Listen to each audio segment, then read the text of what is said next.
Okay, so we're going to print this cute little mouse, and I've already done it once in this size, which turned out so cute. And now I'm going to do it in the bigger size. And the first thing that I did was measure the mouse height. He's a little over 4, like 4'1", and his width is right about 3, a little bit over 3.5. But as you can see on the screen, where the green line is, that's what they measure because it's not cropped completely down. So if I double click here, and what did I say, 3.5? I already forgot. Actually, yeah, a little bit more than 3.5. And then the height, I said 4. I'm going to do 4.1. And I know it's going to be bigger than that because, like I said, it includes the green.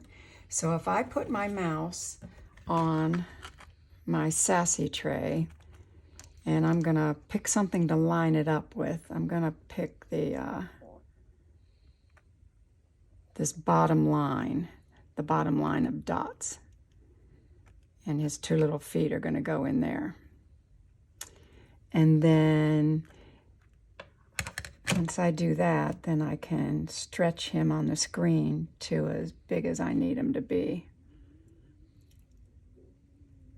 Okay, so his little feet are going to be on the line, so I'm going to move it here. I'm going to move it up just a little tad more. And then his hat, you can see that the little tip of the hat is going to almost touch the pattern part on here. So I'm going to stretch that down a little bit more so it's right there. And then the tip of his hat here is almost on this circle. So I'm going to bring that up a little bit too. Now his ear on this side is going to go off the screen a little bit. And I think we're going to be okay with that, but I'm going to go up just a little bit off the screen. And then I'm just going to check it and make sure that everything else looks right. I think it's good. All right, and then what I'm going to do is I'm going to print this on the template, the Sassy top plate placement tray, so that all I have to do is place and go. I'm going to do fast draft, and I'm going to bring my saturation down to, let's say, 30. And I'm going to print him, and I'm going to see if it fits my cookie. And if not, I'll come back and resize it. So let's go over here and see.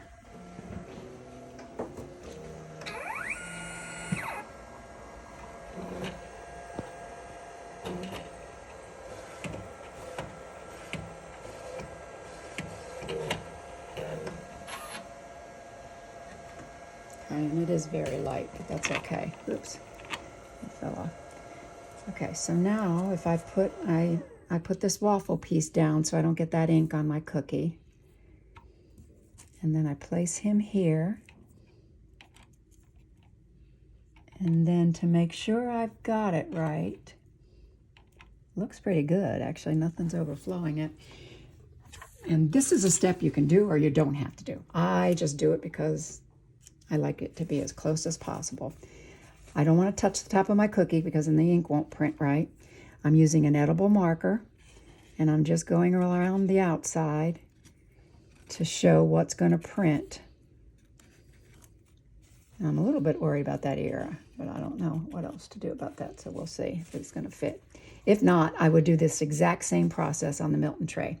If the ear does not work here, then I will switch to the Milton tray, but I love to use the carousel, so if I can, I'm staying on the carousel. Okay, so after I outline it, then I know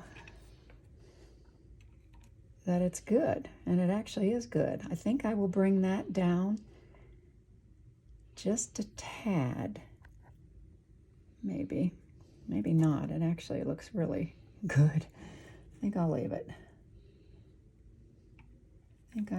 That was a perfect. So I didn't really have to outline it, but I did because I want to be sure.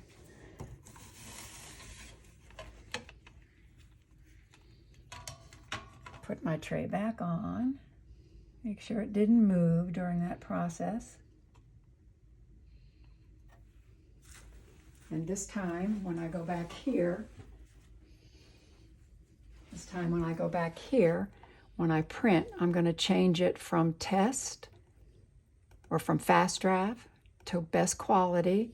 And this guy I'm going to do at 75% saturation because that's what I printed him at, and it turned out really cute. And here we go. Cross your fingers.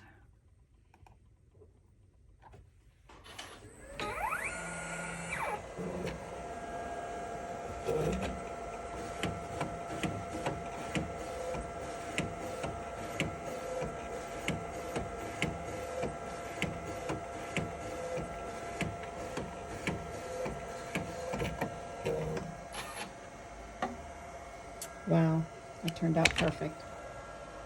Isn't he cute? So cute.